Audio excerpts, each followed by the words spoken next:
If you're driving your BMW in sport mode all the time, you need to stop, because that's not how that feature was meant to be used. And like several others we're about to cover, a lot of everyday habits are quietly putting unnecessary stress on your engine. The problem is, none of this feels wrong when you're doing it. There's no warning light telling you that the way you're using these features is slowly building up heat, wear, and extra system cycles the car was never designed to handle like that long term. So in this video, we're breaking down 10 BMW features that are commonly used the wrong way, and what to change so your car runs smoother. Feature 1. Using sport mode as your everyday setting. Take a second and look at your drive mode. If your BMW is sitting in sport mode while you're just driving normally, in traffic on short trips, or cruising through the city, switch it back to comfort. A lot of drivers leave sport mode on because of how the car feels. The throttle becomes more responsive, the gear shifts feel tighter, and everything about the car feels sharper. After a while, it stops feeling like a special setting and just becomes how you drive all the time. What most people don't realize is that sport mode is designed for short bursts of performance, not constant use. When it's active, the engine stays in higher RPM ranges, the transmission holds gears longer, and the car prioritizes performance over efficiency, even when it's not necessary. That means the engine is working harder than it needs to during everyday driving. You can usually spot this without any tools. The car feels slightly more aggressive than needed. The RPM stays higher even when you're driving calmly, and fuel consumption tends to drop compared to normal driving patterns. It's subtle, but it's consistent. The better approach is use comfort mode for your regular driving, so the car can operate in a more balanced range. Then switch to sport only when you actually need that extra response, like when merging onto a highway or overtaking. That way, you're using the feature the way it was intended, instead of forcing the car to stay in a high-performance state all the time. Feature 2. Using start-stop non-stop in traffic. Pay attention the next time you're in heavy traffic. If your engine is shutting off and restarting every few seconds, at every light, every short stop, every slow crawl, that's a pattern worth correcting. Most drivers leave the start-stop system on all the time because it's automatic. The car shuts off, restarts, and everything seems normal. It feels like the system is just doing its job, so there's no reason to question it.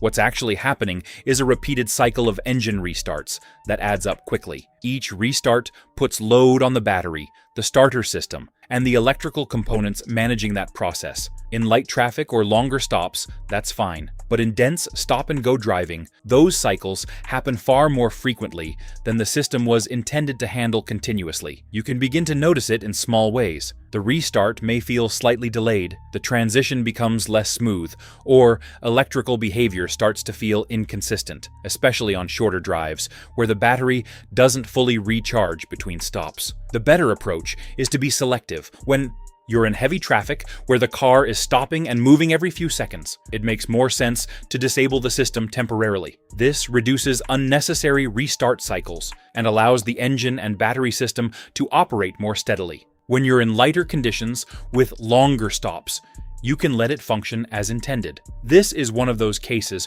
where the feature itself isn't the issue, it's how often it's being triggered. Feature 3. Accelerating immediately after a cold start. The next time you start your BMW in the morning, listen closely to the engine. You'll notice the RPM sits slightly higher for a short period before settling down. That moment matters more than most drivers think. A common habit is starting the car and driving off almost immediately, sometimes even pushing the throttle a bit harder within the first minute. It feels harmless because the car responds normally and nothing seems out of place.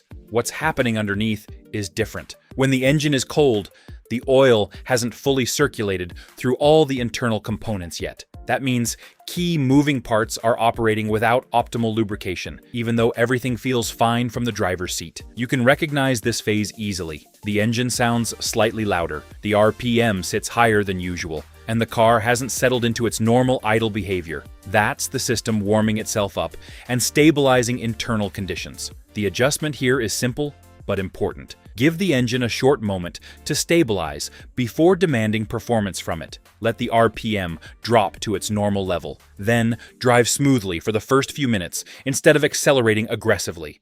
Right away, you don't need to sit, and wait for long. Just avoid pushing the engine while it's still in that initial state. This small change reduces internal friction during one of the most sensitive phases of engine operation. It's not about delaying your drive. It's about letting the engine reach a condition where it can handle load properly. Feature 4. Using the electronic parking brake out of habit. Think about how often you engage your parking brake. For many drivers, it's become automatic. You stop the car, press the button, and move on without thinking about whether it's actually needed in that moment. That habit seems harmless, but with BMW's electronic parking brake, there's more going on than a simple mechanical lock. Each time you activate it, an electronic actuator engages the rear braking system. It's a controlled movement, and like any system that moves repeatedly, it's subject to wear based on how often it's used. The issue comes from using it in situations where it adds no real benefit. On flat ground, during short stops, or when the car is already securely in park, engaging it every single time creates unnecessary activation cycles. Over time, that repeated use builds up. You may begin to notice small signs: a slight delay when releasing the brake, a faint sound during engagement, or a less immediate response when you try to move off. These are early indicators that the system is being used more frequently than it needs to be. The better approach is to use it with intention, on inclines, during longer parking situations, or anywhere the car needs additional holding force. It makes perfect sense. But in everyday flat surface stops, letting the transmission handle the load is usually sufficient. This isn't about avoiding the feature completely. It's about removing unnecessary repetition. Feature 5. Keeping your foot resting on the brake without realizing it. Watch your driving closely in traffic, especially during slow movement. If your foot is lightly resting on the brake pedal most of the time instead of applying it only when needed, that's a habit you need to correct.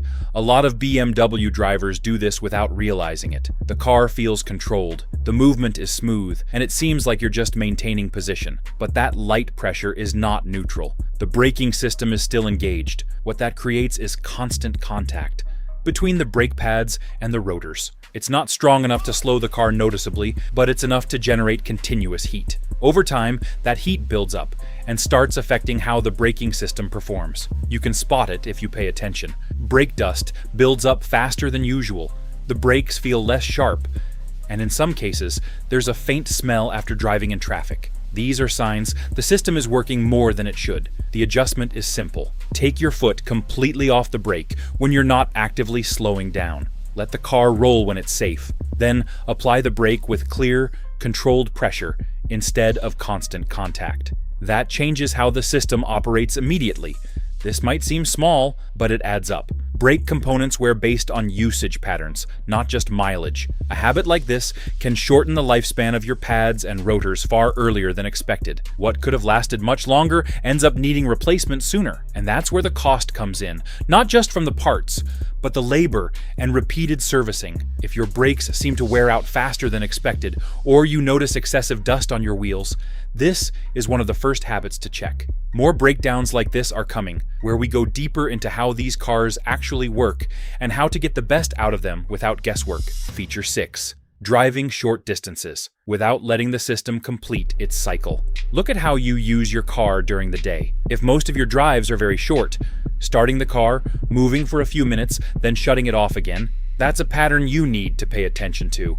It feels normal. The car starts, you get where you need to go, and you turn it off. Nothing seems wrong because the car is doing exactly what you expect. What's happening in the background is different. Modern BMW systems are designed to run in cycles. The engine warms up, fluids circulate properly, and different components reach stable operating conditions. When the drive is too short, that cycle never completes. That means the engine runs briefly, then shuts down before reaching optimal temperature. The oil doesn't fully circulate the way it should. Moisture inside the system doesn't burn off, and certain components are left in a partially completed state repeatedly. You can begin to notice the effects if you pay attention. The engine may feel less smooth over time, fuel consumption patterns become inconsistent, and the car doesn't settle into a stable rhythm during short trips. The adjustment here is not complicated. If your usage is mostly short drives, make sure the car gets occasional longer runs where it can reach full operating condition. Even a steady drive that allows allows the system to complete its cycle, changes how everything behaves internally. This isn't about avoiding short trips, it's about balancing them. Without that balance,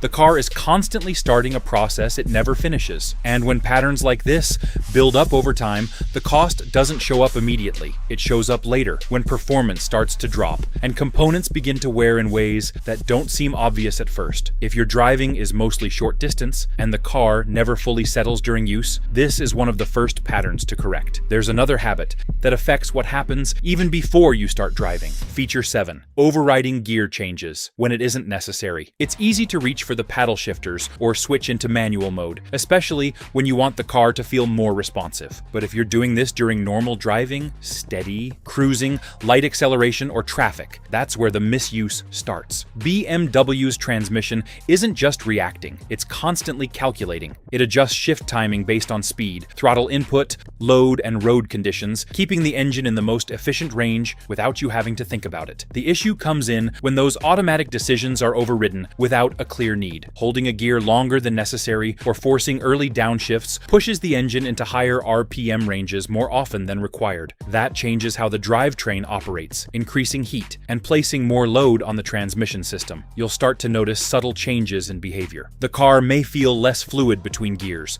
The engine tone becomes more aggressive than expected for the situation, and the overall driving experience loses that smooth, consistent balance BMW is known for. The better approach is to leave the transmission in its adaptive mode for everyday driving. Let it manage gear selection based on real-time conditions. Manual control should be reserved for specific situations, such as controlling speed on a descent or preparing for a quick overtake, where holding a gear actually serves a purpose. This isn't about avoiding the feature, it's about using it in the right context. When manual input replaces adaptive behavior unnecessarily, the system stops operating at its most efficient level. Over time, that pattern influences how the transmission responds and how smoothly it performs. Repairs in this area are rarely simple, and the cost usually reflects not just the component itself, but the labor involved in accessing and recalibrating the system. If the car has started to feel less refined during gear changes or holds revs longer than expected in normal conditions, this is one of the habits worth correcting. What happens next doesn't involve how you drive. It's about what you do right after you stop. Feature 8. Shutting the engine off. Immediately after driving hard, you pull into your destination park and turn the engine off right away. It feels natural. You've arrived, so the car goes off. No second thought. But if that drive involved higher speeds, quick acceleration, or even a longer stretch on the highway, switching the engine off immediately is one of the fastest ways to trap heat where it shouldn't be. When the engine is under load, temperatures rise across multiple components, especially around the turbo and cooling system. While the car is running, oil and coolant are circulating, carrying that heat away and keeping everything within a safe range. The moment you shut the engine off, that circulation stops. The heat doesn't disappear, it stays concentrated in those components. This is what's known as heat soak, where internal temperatures remain high without active cooling. Over time, repeated exposure to this pattern affects how those parts hold up, particularly components that rely on consistent cooling after operation. There are signs if you pay attention. The cooling fan may continue running aggressively after shutdown, or you might notice the car feeling hotter than expected when you return shortly after parking. That's the system trying to deal with retained heat. The adjustment here is simple. After a more demanding drive, let the engine idle briefly before turning it off. Even a short period allows temperatures to stabilize and fluids to circulate properly, reducing the amount of heat left behind inside the system. This takes very little time, but it changes how the engine cools down after use. Feature 9. Leaving keyless access, constantly active without realizing it. Walk up to your car and notice how often it unlocks automatically, even when you're not intentionally trying to access it. If that's happening regularly, especially when you're just passing by or nearby, that's a pattern you need to control. BMW's keyless access system is always listening for the key signal. As long as the key is within a certain range, the car and the key are continuously communicating. It's designed for convenience. But when the key is kept too close to the vehicle, inside the house,